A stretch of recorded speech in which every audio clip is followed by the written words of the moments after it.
Hi. We planted some onions for our last break, and now I'm going to plant some tomatoes. Tomatoes in a bucket. So if you don't have a lot of space, it's okay because I plant everything in buckets. I have space, but I don't want to dig in the weeds. I don't want to pull weeds. So I put all of my potting soil into a bucket. And again, I've taken a broken toy. I didn't go purchase anything, but you can. You can go purchase a shovel, a little hand gardening tool if you want. They have small little hand rakes, little scoops that you can pick up the dirt with. But this works just fine. And you could even do it with a stick from outside if you wanted to. It's just something that we can do while we're in quarantine and show kids that there's more than one way to get your food. You don't always have to go to the grocery store. Some things you can just grow. And you don't always have to go to the store to buy plants and seeds. That sometimes you can do it right from home. Like if you had a tomato, you could slice up a tomato and spread it around in your soil and then place the tomatoes down and put some soil on top and it can grow that way.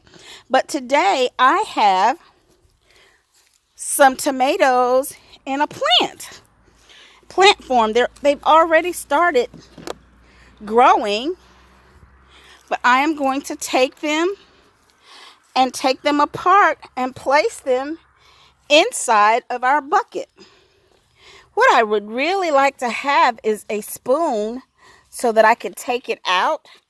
It's kind of hard to do this with one hand, so I hope you can see me, because I wanted to really do this with my grandkids so they could really see how plants grow and produce food.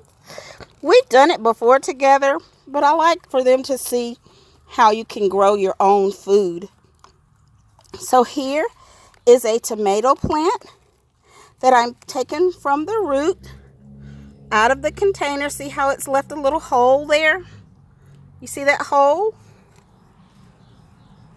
Hold on, my tomatoes are twisting together and I don't want them together. Pull them apart. Now I'm just going to place my tomato plant right in the container, and then I'm going to dig a hole. I'm going to dig a hole to put my tomato plant.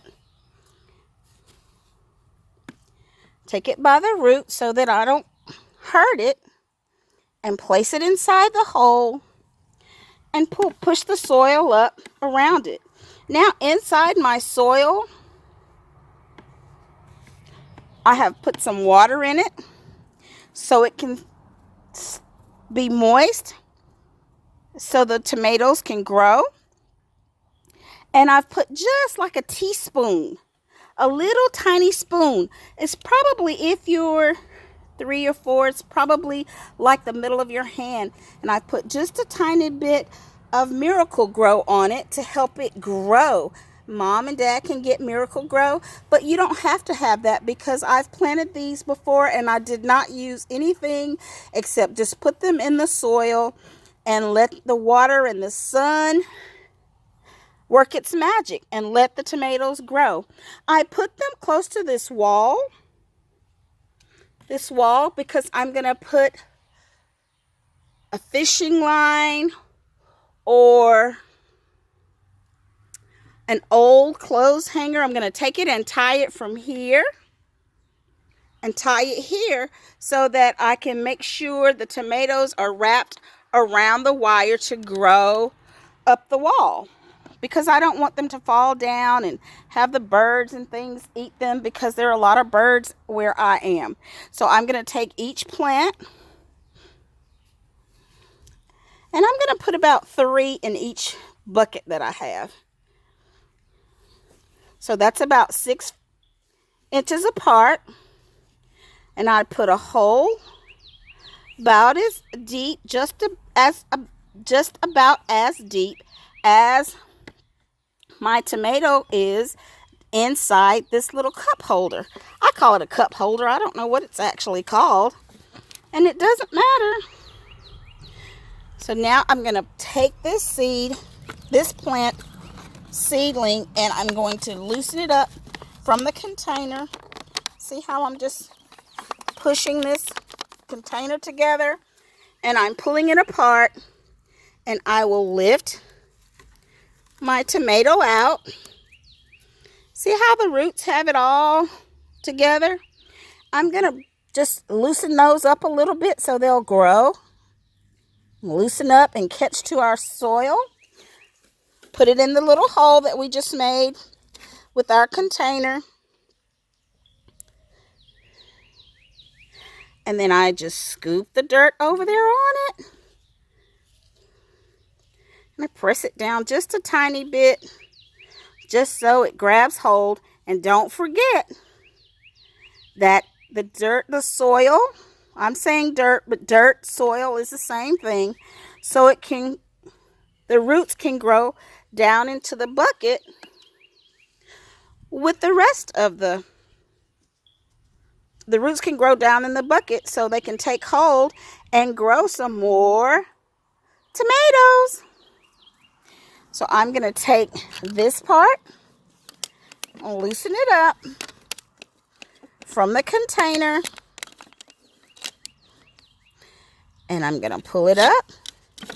Like I said, I wish I had a spoon.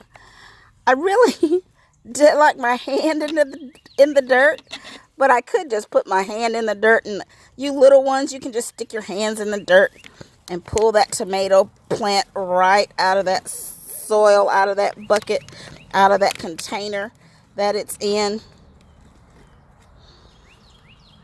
You can pull it out.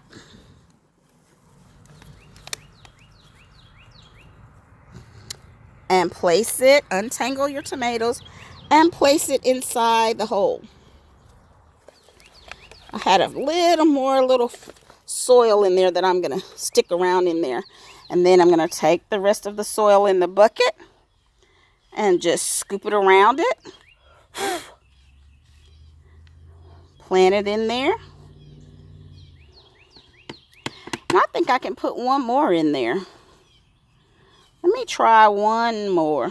Do I want one more? No, I'm going to leave it this way. Make sure the soil has covered your plant that you put in there. Make sure it's watered. Make sure your soil is nice and watered. If you don't have a spray nozzle from your hose, I have taken an old pitcher that I no longer use, and I fill it with water, and I just make sure my soil is moist. And my buckets have holes in the bottom, so the excess, if I put too much or if it rains too much, the extra water can just drain off. And you can do this if you live in the city and you have a balcony, or if you have a small porch that you would like to grow plants, vegetables on, then you can do that. And it doesn't take a whole lot of space. I just went to a paint store and asked them if they had clean buckets, new that they've never used, and they said yes. I purchased a few of them, and I put my vegetables in there, and you can do it too. And you don't have to have a bucket. You can use an old plant pot that your mom or dad have around the house, or make sure if you have buckets like I have, make sure they're clean and you can plant in there. I'm actually going to plant something in this old swimming pool. I'm going to plant watermelon in that swimming pool, but we'll show you that another day. So there are your tomatoes. Happy planting.